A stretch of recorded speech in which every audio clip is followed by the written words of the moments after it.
SIR प्रक्रियेवरून Congress पुन्हा एकदा आक्रमक झालेली आहे। 12 राज्यांमध्ये सुरू झालेल्या एसआयआर प्रक्रियेला काँग्रेस जोरदार विरोध दर्शवते।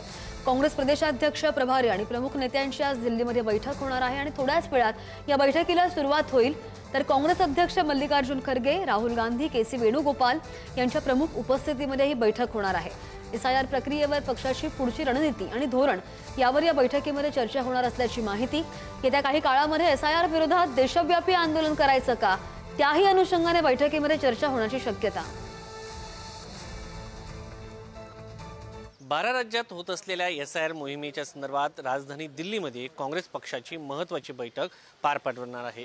तर सध्या मी आहे राजधानी दिल्लीतील इंदिरा भवन इथे। इंदिरा भवन इथं राहुल गांधी, त्याचबरोबर के.सी. वेणुगोपाल आणि काँग्रेस अध्यक्ष मल्लिकार्जुन खरगे यांच्या अध्यक्षतेखाली ही बैठक पार पडणार आहे। त्यासाठी 12 राज्यातील प्रदेशाध्यक्ष, प्रभारी आणि प्रमुख नेत्यांना आमंत्रित करण्यात आलेलं आहे।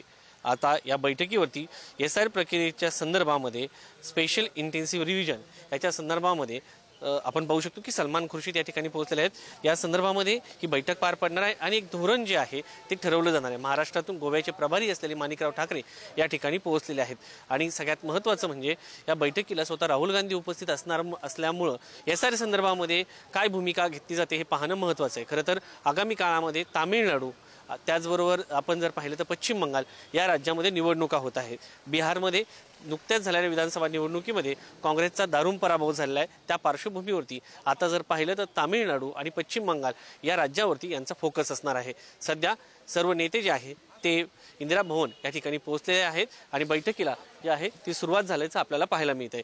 कारण इंदिरा भवन या ठिकाणी ही बैठक होत असून साधारणपणे अंदमान निकोबार, छत्तीसगड, गोवा, गुजरात, केरळ, लक्षद्वीप, मध्य प्रदेश, पुडुचेरी, राजस्थान, तामिळनाडू, उत्तर प्रदेश आणि पश्चिम बंगाल या राज्यांसाठी जे आहे ती एसआयआर मोहीम जी आहे ती राबवली जाणार आहे। साधारणपणे जर विचार केला तर 51 कोटीहून अधिक मतदार जे आहेत ते एसआयआर प्रक्रियेमध्ये येणार आहेत।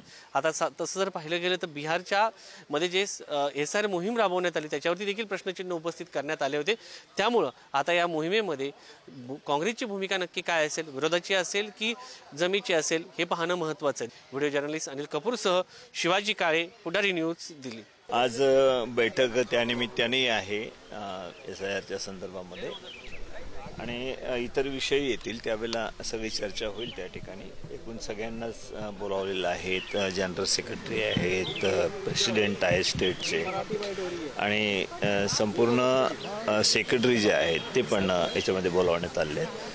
चर्चा झाल्यानंतर अधिक आपल्याला काही सांगता येईल। फक्त 12 राज्यांच्या अनुषंगाने आहे की देशभराच्या? नाही, देशभरच नाही, लिमिटेड आहे।